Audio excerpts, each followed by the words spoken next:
était seul. Le Seigneur Dieu Tout-Puissant, il a créé le ciel et la terre. Et lui a dit une chose: va descendre au peuple d'Israël, et que le Dieu d'Abraham, d'Isaac et de Jacob mette à Paris, et que le Seigneur, dites-leur que je les ai vus. Combien est-ce qu'ils sont en train de souffrir?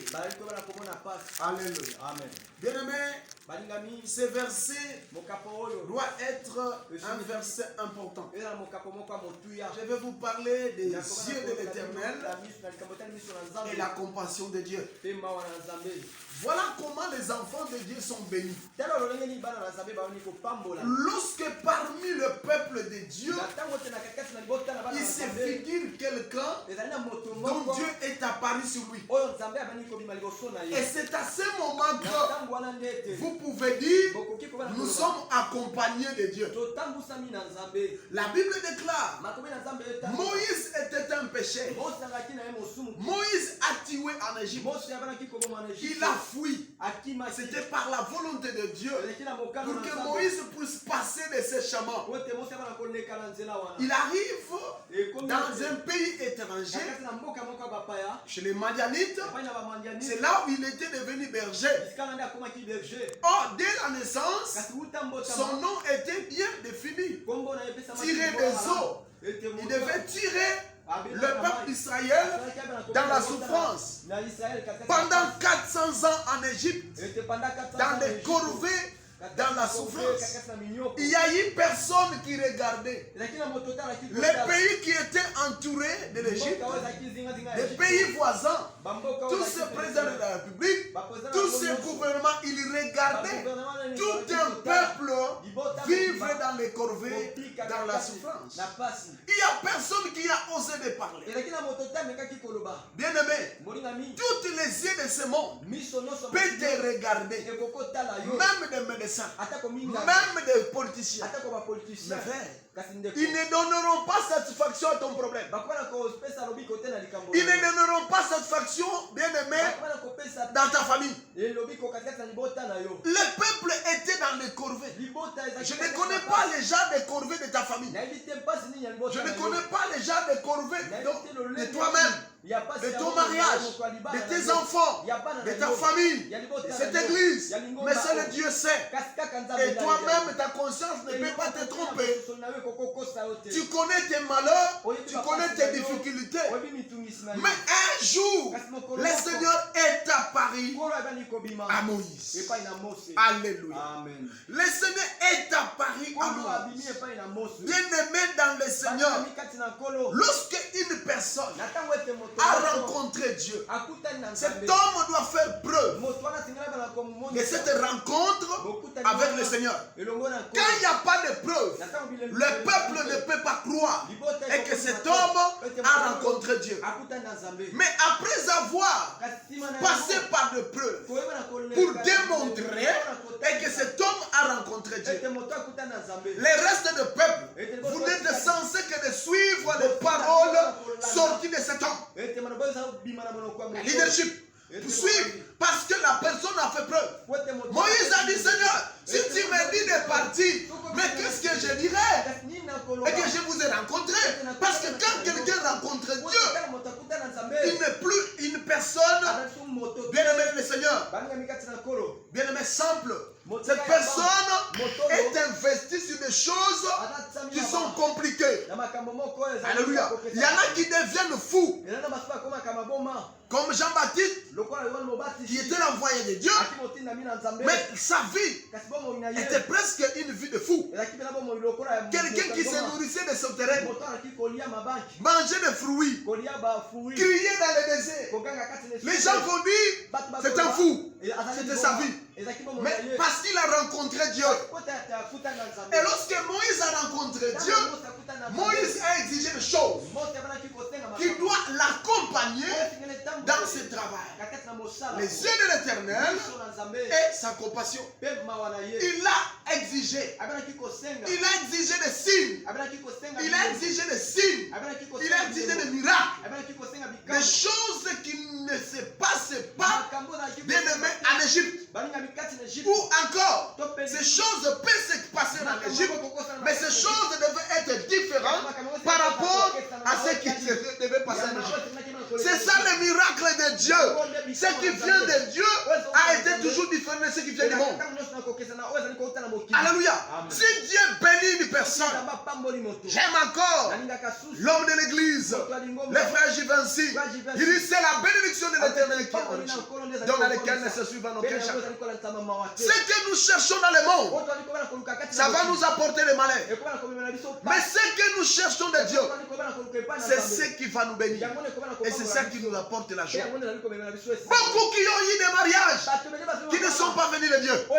Posez la question, c'est qu'ils vivent. Beaucoup ils ont eu des diplômes, des loges. Demandez ce qu'ils vivent. Beaucoup bien aimés, dans leur cœur, l'amour normal, ils n'ont pas pu faire soir leur mari dans la maison.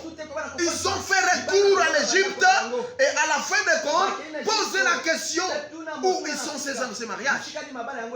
Beaucoup de personnes qui ont de l'argent, mais qui ne proviennent pas de Dieu, qui ont comme source d'autres mondes, l'Égypte.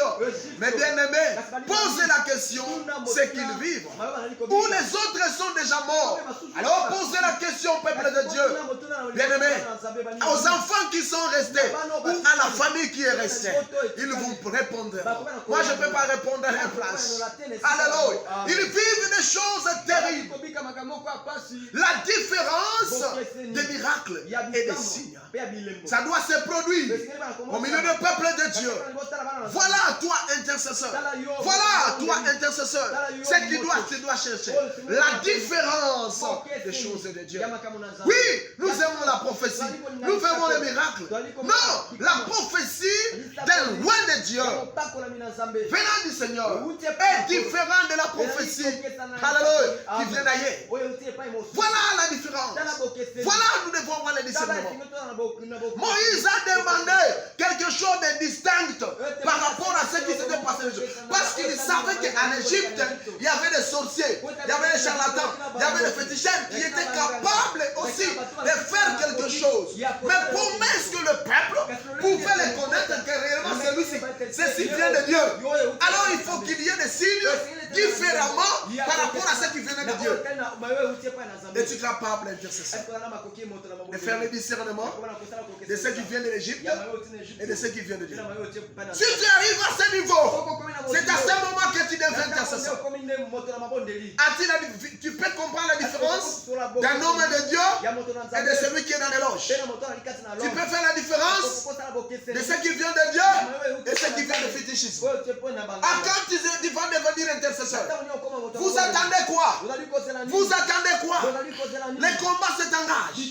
Le combat est déjà là. Dans ta famille, dans ta maison, à toi-même. Le combat ne te laisse pas. Le combat te suit. Quand tu vas devenir intercesseur, quand tu feras la différence de ce qui vient de Dieu et ce qui ne vient pas de Dieu.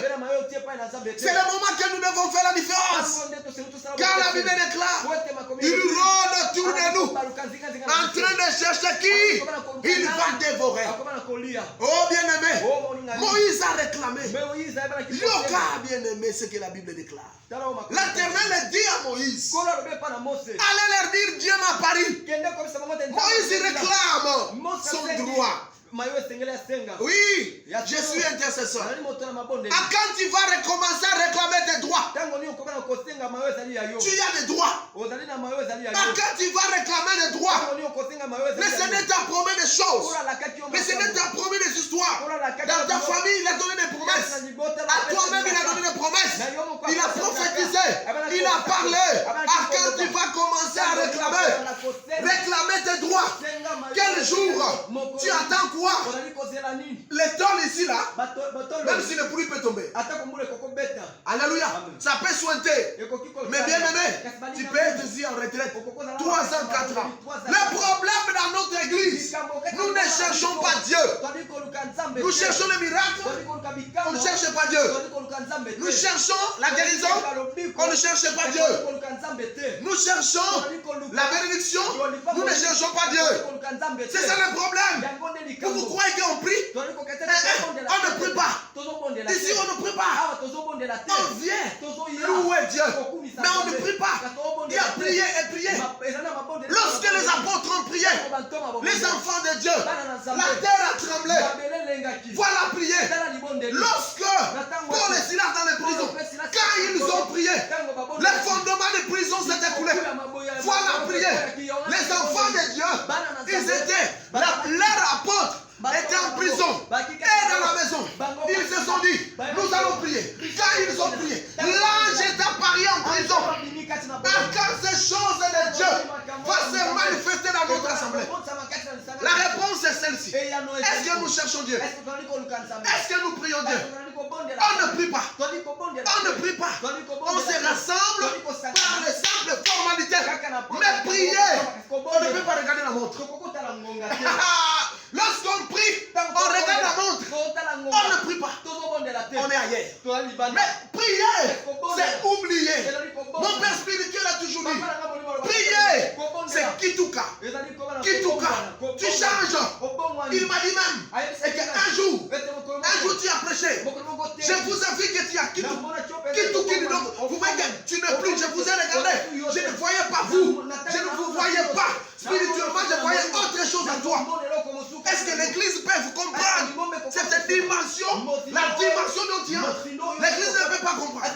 Voilà pourquoi, bien aimé, nous les intercesseurs, il faut qu'on Kituka. Il faut qu'on Pituka. Voilà ce niveau. Nous pouvons dire, nous prions. Alléluia. Bien aimé, on n'écoute plus Dieu. Dieu a ses histoires. Satan a ses histoires. Mais nous suivons Dieu. Et les histoires de Dieu, la profondeur appelle l'art. Les histoires de Dieu, tu veux en avoir. Ne planez pas. Jésus marchait. Jésus marchait. Regarde. Pour Moïse, il devait taper à Cannes. Alléluia. Amen. Les enfants d'Israël ont traversé. Mais pour Élie, ce n'était pas la canne. Il prend quoi? La veste. Mais pour cet homme, lui devait mettre piétiner. Alléluia. Pour Josué, il faut que les pieds puissent entrer dans l'eau. Mais pour cet homme, le miracle de Dieu a la dimension sur dimension. La dimension de ton miracle que tu attends, ce n'est pas la mienne. La dimension de ton problème, ce n'est pas la nôtre. Donc si tu crois que nous sommes ici, nous allons prier 30 minutes. Or la dimension de ton problème, il te faut 45 minutes. Mais là la dimension de mon problème, il suffit que je chante. Voilà le problème. Votre dimension et le miracle que tu attends de Dieu n'est pas comparable aux autres. Voilà pourquoi les prières personnelles. Voilà pourquoi les retraites personnelles. Voilà pourquoi un intercesseur n'a pas de programme par rapport à la prière. Partout il est, il prie. Alléluia. Voilà pourquoi un intercesseur a liboma ya nzambe. Un intercesseur, comme Jean-Baptiste, il parlait. Quand les gens regardaient Jean-Baptiste, ils disaient quoi? Alléluia. Amen. Fou. Moïse a exigé son droit. Et la Bible déclare, le Seigneur lui a donné. Il dit, je suis le Dieu d'Abraham, d'Isaac et de Jacob. Pourquoi il a dit ça? Pour faire comprendre à Moïse et que je suis un Dieu qui ne trompe pas. Je suis un Dieu qui ne trompe pas. Parce que je n'ai pas trompé Abraham. Tout ce que je lui ai dit, qu'il sort de la maison de son père et de sa mère. Et que dans toutes les habitants de la génération, ils seront bénis sur lui. Et qu'il aura des enfants. Et les enfants sont venus. Je n'ai pas trompé. Je suis venu avec son fils, Isaac. Je n'ai pas trompé. Je suis venu avec son fils, Jacob. Je n'ai pas trompé. Et toi, Moïse, je ne te trompe pas. Alléluia. Voilà pourquoi, bien-aimé, il s'est présenté. Je suis le Dieu d'Abraham, d'Isaac et de Jacob. Alléluia. Et la Bible déclare, en disant ceci, dis au peuple, mes yeux, je les ai vus. Est-ce que quelqu'un, quand il prie, intercesseur, tu as dans ton esprit et que Dieu me voit? Les yeux de l'Éternel, lorsqu'il les pose sur une personne, cette personne ne peut pas demeurer la même. Si ton problème est ici, quand les yeux de l'Éternel se fixent sur toi, ton problème doit déplacer. Lorsque les yeux de l'Éternel a regardé Anne, quand Anne a levé, la situation a changé. La compassion de Dieu. Quand Dieu regarde une personne, ça veut dire que la compassion de Dieu vient dans ta maison. On doit appeler la compassion de Dieu. On doit appeler la compassion de Dieu dans notre famille. La compassion de Dieu dans notre problème. On ne peut pas toujours demeurer à chasser les démons. Mais nous avons la compassion de Dieu est au-dessus de ton péché. La compassion de Dieu est au-dessus de la puissance du diable. La compassion de Dieu est au-dessus de tout le temps dont tu as dérapé. La compassion de Dieu, lorsque les yeux de l'Éternel se posent sur une personne, un intercesseur, quand il prie, alléluia. Regardez les intercesseurs de la Bible. Gédéon, il savait, je pars. Alléluia. Gédéon dit, Dieu dit à Gédéon, va avec la force de Dieu. Gédéon, il agit pendant la nuit. Alléluia. L'intercesseur. Quelle est notre stratégie? Que les yeux de l'Éternel se posent sur toi. Demandez que le Seigneur te regarde. Toutes personnes, toutes les nations dont le Seigneur a regardé, a fixé ses yeux. Toutes les familles que le Seigneur a fixé ses yeux. Les choses ont changé. Toutes les églises, les communautés dont le Seigneur a fixé ses yeux. Il n'y avait plus quelque chose qui pouvait les compliquer. Alléluia. Il n'y avait plus rien. Voilà pourquoi, lorsque Dieu vous appelle pour les choses de Dieu, bien-aimés, nous devons regarder le Seigneur. Alléluia. Et pose, bien-aimé, les gens qui regardaient Anne, alléluia, qu'est-ce qu'ils ont fait? Le mari de Anne lui-même, sa rivale, sa famille, il ne pouvait rien déplacer, il ne pouvait rien changer. Mais dans le temple, même lui-même, le pasteur qui a regardé Anne, il a confondu les yeux de cet homme, de pasteur, et lui qui regardait Anne, elle voyait sur Anne alcoolique. Anne n'était jamais alcoolique. La souffrance, l'amertume, suppliait Dieu, cherchait, bien-aimé, la compassion de Dieu plairait. Ça a été confondu par un homme de Dieu. L'homme de Dieu peut confondre des choses pour toi. Mais il y a quelqu'un au ciel qui ne confond rien. Quand il jette ses yeux, il fixe directement ton problème et ta situation. Et il agit. Alléluia. Nous allons lire les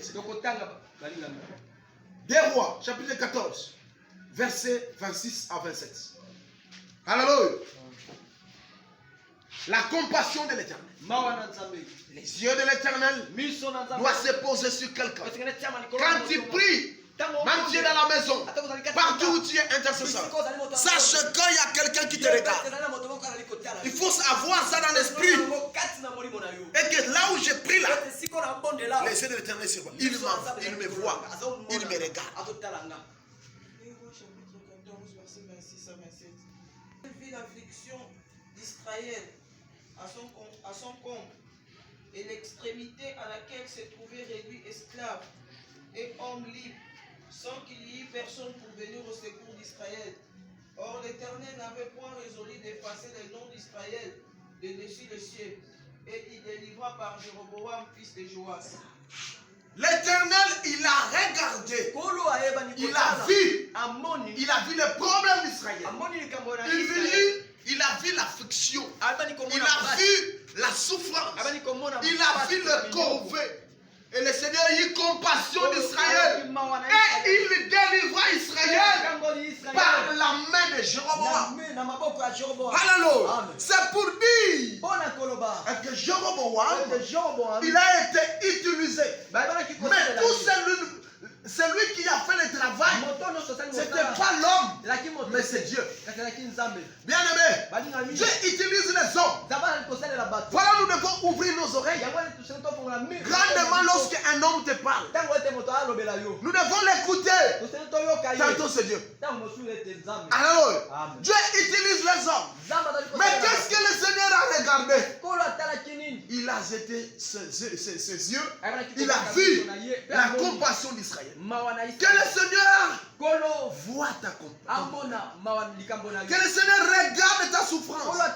Que le Seigneur regarde ta situation. À la maison, qu'il puisse avoir pitié de vous. La compassion de l'Éternel. Et la compassion de l'Éternel finit à délivrer la personne. Finit à pardonner la personne. Il est là à la colère, riche en bonté. Ce Dieu a besoin qu'une personne puisse s'humilier en toute obéissance. Seigneur, j'ai péché. Seigneur, j'ai trébuché. Écoutez, Seigneur, j'ai fait ça. J'ai fait ça. J'ai fait ça. Mais maintenant, Seigneur, j'ai compris. Aide-moi. Agis sur ma vie. Alléluia. Voilà pourquoi, bien-aimé, la compassion de l'Éternel. Dieu n'aime pas et que son peuple crie à lui. Quand la souffrance est atroce, crie à l'Éternel. Ce n'est pas pour enfants qu'il a crié dans le chemin. Afin que moi je vous répondrai. Je vous annoncerai des choses cachées que vous ne connaissez pas. Donc c'est-à-dire, d'abord nous devons élever nos mains. Demander son intervention. Les gens ont vu le peuple d'Israël. Personne qui était là pour sauver Israël, pour intervenir, pour venir au secours.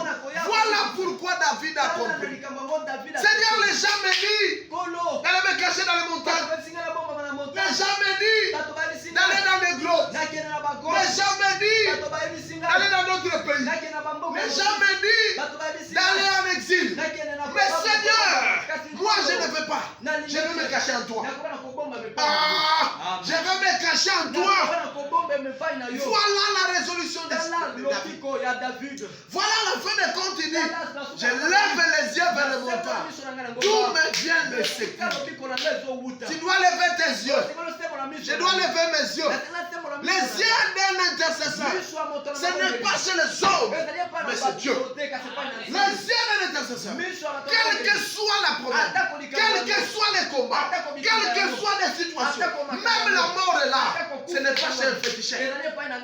Yaya, croyez-moi, place ta foi en Dieu. Ne le place même pas à moi. Ne le place même pas à moi. Ose même pas. Parce que je t'assure, je suis un pécheur. Je trébuche. J'ai des erreurs. Un jour, je peux même te gifler. Mais croyez-moi, il y a quelqu'un qui a un cœur plus grand que la mienne, qui peut supporter tes bêtises et qui peut te pardonner. Parfois, moi, je ne peux pas te pardonner.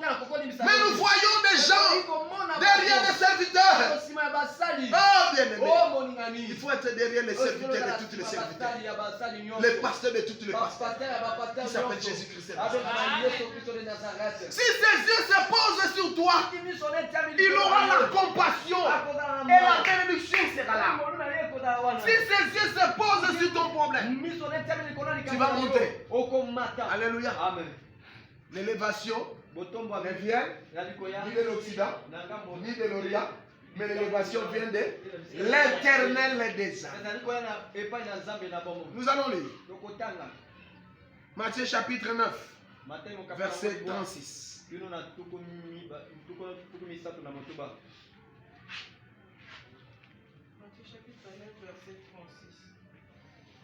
Voyant la foule, il fit émis de compassion pour elle, parce qu'elle était languissante et abattie, comme des brebis qui n'ont point de berger. Lorsque Jésus a vu la foule, il était ému parce que ce peuple n'avait pas de berger. Il n'y a eu personne. Jésus eut compassion de la foule. Bien-aimé, nous devons appeler la compassion de Dieu. Alors, voilà pourquoi ajoutez-moi des nattes. Ajoutez-moi des nattes. Achetez-moi des nattes. Ajoutez-moi des nattes. Même le mercredi, parfois le dimanche, nous avons un marche de prière. Natte sur natte. Nous allons prier Dieu. Bien-aimé de le Seigneur. Cessez de rêver. Cessez de rêver. Les combats. Le combat. Tout le monde a un problème. Tout le monde a un combat.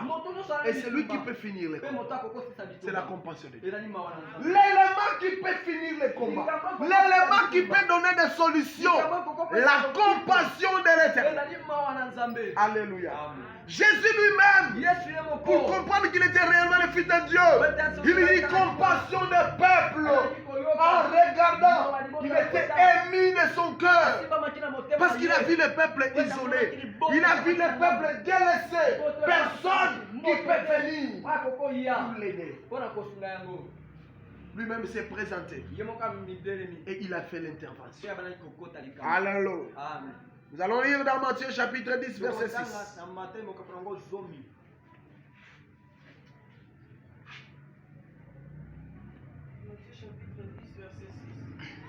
Allez plutôt vers les brebis perdues de la maison d'Israël. Voilà pourquoi, quand le peuple d'Israël était perdu, le Seigneur, Jésus-Christ, il est venu pour ce peuple. Il a eu compassion. Voilà pourquoi le Messie qu'on attendait. Bien que ce peuple, dont la grâce est venue sur eux, ils ont foulé la grâce au pied. Beaucoup de personnes qui viennent à l'église avec leurs démons. Parfois ils rentrent avec leurs démons. Mais vous verrez une personne dont Dieu commence à déclencher lui-même les miracles. Il est même en train d'ignorer ce qui s'est en train de passer. Beaucoup de personnes qui viennent à l'église pour que Dieu puisse les visiter. Bien aimé, peut-être ils ont passé 10 ans, 5 ans, 6 ans. Ils ne sont même pas visités. Mais il y a des gens qui viennent 3 ou 4 jours. Le Seigneur commence à te montrer qu'il y a des démons en toi. Il y a des esprits qui te conduisent. Il y a ça, il y a cela. Mais quand le Seigneur parle, je veux que tu fasses ça, ça, ça. Tu négliges. Il est le Dieu de compassion, mais il est le Dieu qui est juste. Je parle à quelqu'un. Il est le Dieu de la compassion, mais il est le Dieu juste. Et dans sa justice, il a toujours dit. Bien aimé dans le Seigneur. Il a eu compassion. Pourquoi le peuple d'Israël était perdu? Ils étaient perdus par leurs propres péchés. L'idolâtrie. Mais lui, il est venu. Alléluia. C'est comme si toi-même, papa te dit, ne touche pas le feu. Ne touche pas le feu. Tu le touches, à la fin de compte, tu t'es brûlé. Et maintenant, c'est papa qui doit venir. Pour dire, calme-toi. Ça va passer. Ça va passer. Il va bander tes plaies. Il va donner ses signes. C'est ce que Dieu fait. Alléluia. Sa compassion est grande. Plus que la compassion de nos parents. Il y a des parents qui ont jeté leurs propres enfants en prison. Alléluia. Mais Dieu délivre ses enfants en prison. Alléluia. Nous allons lire Matthieu. Matayo. Amen, amen. Amen. Chapitre 14, verset 14. Notre dernier verset, nous allons prier. Matthieu chapitre 14, verset 14. Les yeux de l'Éternel et sa compassion. Quand il sortit de la barque, il vit une grande foule et fit émis de compassion pour elle. Et il guérit les malades. Alléluia. Amen. Quand le cœur de Dieu, le cœur de Jésus, a compassion de toi, quel que soit les problèmes, quel que soit le niveau de ces problèmes doit avoir solution. Réclame ton droit. Quand il est descendu de la barque, il a vu plus loin une foule. Jésus, son cœur est ému. Et il dit, il a eu compassion. Et ensuite il fait quoi? Il commence à faire ses ailes. Il commence à faire ses ailes. Il commence à guérir les malades. Longtemps être malade, cherche la compassion de Dieu. Longtemps être affligé, des sottises, tout ce qui se dit. Longtemps cherche la compassion. Longtemps combattu dans l'église. Voilà, à un certain moment, j'ai dit, aimez vos ennemis. Moi, c'est comme ça que j'ai compris les choses. Donc Dieu veut que nous, les humains, nous puissions avoir compassion des gens qui nous combattent, des gens qui nous tourmentent. C'est une arme violente qui tue, qui peut détruire beaucoup de personnes. La compassion. Quelqu'un qui crie sur toi, quelqu'un qui fait n'importe quoi pour toi, demain il a des problèmes, tu as pitié de lui, tu lui aides. Bien aimé, c'est du poison que tu lui donnes. Alléluia. Voilà pourquoi la compassion est une arme puissante, violente, capable de déplacer les montagnes. Nous devons aussi nous-mêmes, les intercesseurs, avoir pitié de nos enfants, avoir pitié des autres.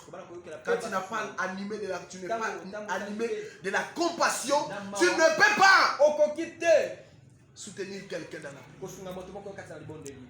Hey, ngana jena kaka pona ye basi je sili e ngana ke ko lala ka ngi na malili wana zakuna pona ko bondela ka pona ba bati kutunga esia. La compassion doit animer ton cœur. Quand tu n'as pas de compassion, tu peux te taper le mari d'autrui sans avoir pitié. Quand tu n'as pas la compassion, même dans le ministère, tu peux crier bon. Mais les gens vont dire, tu es un mauvais pasteur. Alléluia. Il y a des pasteurs qui ne comprennent pas. Jésus est mon pasteur. Il marche. Il pose la question. Qu'est-ce que les gens disent pour moi? Il marche avec la foule. C'est qu'il a réussi le ministère. Plein. Mais il se rend compte. Qu'est-ce que les gens disent pour nous? Oh non, ils ont dit. D'ailleurs, toi. D'ailleurs. Bon, ça va. Mais vous voyez? Alléluia. Mais il y a beaucoup de pasteurs qui croient que même les propres fidèles, et que les propres fidèles les aiment. Et qui sont pleins. Il les critique matin, midi, soir. Et parfois des critiques qui sont fondées. Alléluia. Fondé. Mais comme ils n'ont pas le temps de demander, d'écouter les autres, leurs ministères vont en déclin sur déclin. Les ministères, ce n'est pas parce que tu as beaucoup de gens. Mais le ministère, lorsque tu dis des choses, quand tu prêches, tu enseignes, les gens sont en train de se convertir.